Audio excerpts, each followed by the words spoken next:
Hi. Machinima was a fully functional business with the means and resources to have a physical headquarters stationed in Los Angeles, hire employees, keep a legal team on retainer, get a $35 million investment from Google, proceed to fire the editorial staff with no notice, reach 4th place on YouTube's subs rankings, only behind content like RWJ and Smosh, get an additional $60 million of funding led by Warner Bros., all while paying influencers tens of thousands of dollars to shill for Microsoft, which the FTC had only charged them with. Machinima later settled to a 20-year monitoring period. So let's just get right into it. On the Escape from Machinima blog post uploaded on May 4th, 2013, the first bit of relevant data we receive is in a graph that shows us total views and monetized views from July 2010 until February 2013. Ross announced he was hired by Machinima full-time on August 9, 2009, and at the top of the Escape post, he notes that he didn't have all the info or legal grounds to post until now.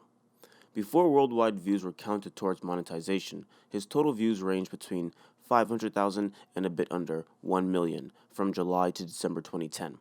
Then, the video's total and monetized views reached a new normal just under 1.5 million. This correlates with the timeline of video releases, with Freeman's Mind episode 24 in February and episodes 25 and 26 in March. This is like that trick where the guy runs around on stage spinning plates on sticks. Ow! Shit! That did not make a beeping noise. Okay, that's close enough! Back. Yes! I meant to do that! Woohoo! Big reptile thing stomping around like he owned the place. We can infer that his cumulative views were following its natural trend here, but as we can see here, the views normal dropped slightly below its July 2010 normal after YouTube's infamous algorithm change in 2011. Even before the site-wide 20% plunge in view count in March 2012,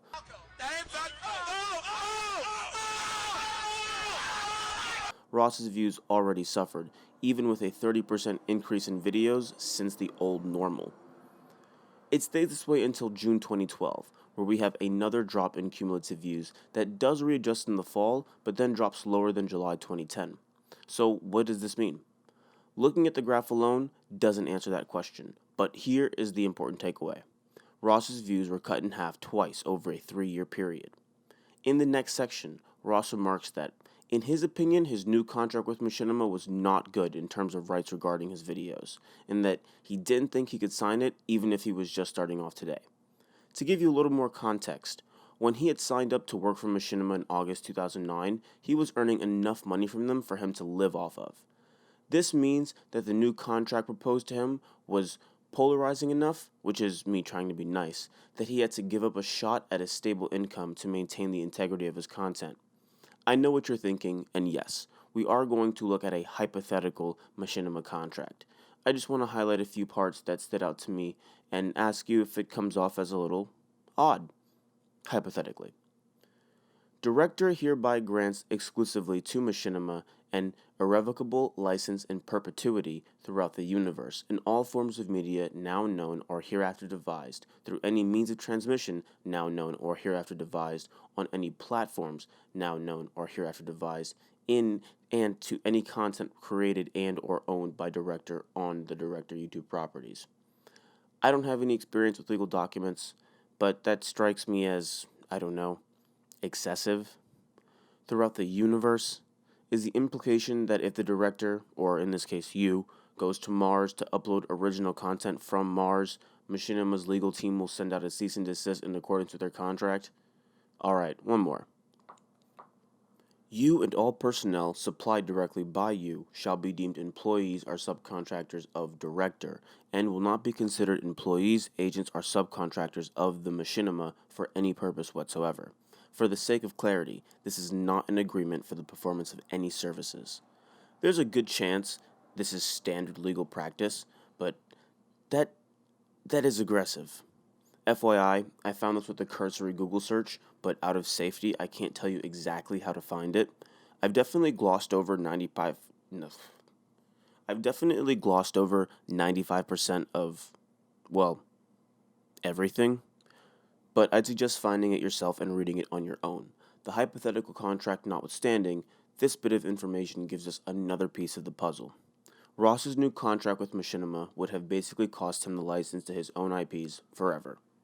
Going back to the post, we learned that not only did Ross find out about new contract changes by accident, but that at the same time he needed critical information from Machinima, it was taking them months to respond, relaying him through 4 different people, having meetings compromised, all with him emailing them every few days. In his own words, this whole situation has been an ongoing nightmare for me. My income has crashed, I was stuck in limbo waiting on vital information from Machinima, and it felt like everything was moving in slow motion. I'm sure I'm not the only person who can relate to that feeling. Machinima had basically cast a level 90 bind spell on Ross and paralyzed him from uploading new videos anywhere, and essentially was the final nail in the coffin that dissuaded him from following up with a newer contract that he calls a decent offer. By the end of the post, he remarks his appreciation for the organization and its contribution to the popularity of his shows, and that he wants to leave in relative peace. That's one of the benefits of being from the future, though. We know that kindness is not the answer, because a little under a year later, on January 8th, 2014, he posts Escape from Machinima, Part 2. After leaving Machinima, Ross planned to start distributing his videos on Blip TV as well as YouTube. Out of curiosity, he checked to see if anyone had put up duplicates of his videos. As it turns out, someone had. Machinima's Blip TV channel. This was permitted by their contract, but Ross was never informed of this, never given any statistics for Blip TV, and still hasn't been, and never paid anything for views on Blip TV, but Machinima was collecting advertising revenue on them for years. As stated by Ross himself, I can say that this activity was a clear, repeated violation of my contract with Machinima. This is on top of previous violations where Machinima simply never paid him for 2 videos dating back to 2009 and 2010. Remember that he gave Machinima the benefit of the doubt, but with the deliberate nature of the Blipgate controversy, that's what I'm calling it, don't at me, doubts began to surface. So Ross contacts Machinima with this information. An answer was delayed for weeks, and during this time, all of their videos on Blip TV were taken down.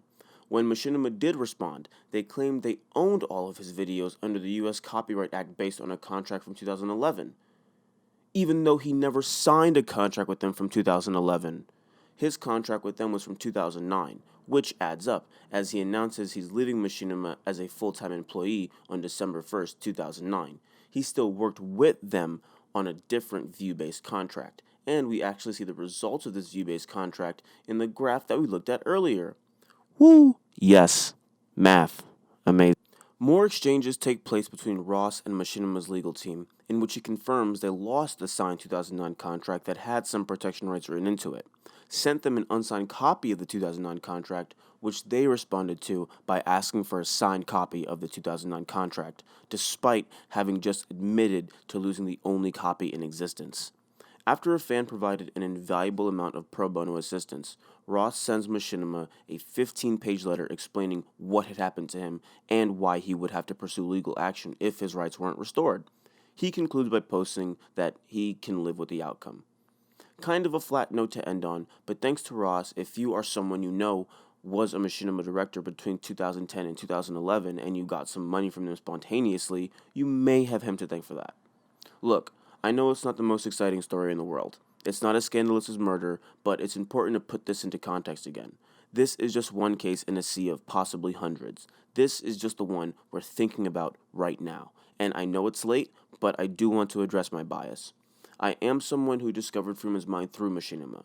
It's the humor in the show, the attention to detail by everyone who works on it, the understanding nature of the fan base that made me invested. By the time things began to unravel between Ross and Machinima, we were watching a betrayal happen in real time, and fans were not the only ones who suffered.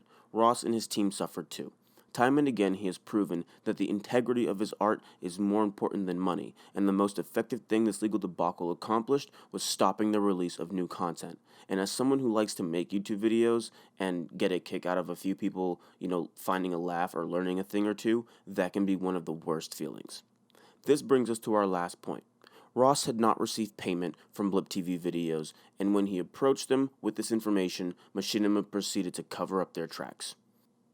Again, I'm trying to be polite and also avoid a libel lawsuit, But do I feel bad that Steven got 4 months in prison for paying $400,000 to have his son admitted into Georgetown University as a fake tennis recruit? No. No, I don't. Okay, bye. Oh, they have different stomping patterns. Yeah, that's really necessary. Yeah. Oh, this one's full of tricks. It's tapping out more than a fucking belt. Red lights, walking backwards. Give me some more pressure! I don't have enough! Yes! Biohazard! Perfect! Thank you! Ah! Falling to my death! Tank of acid! Superb!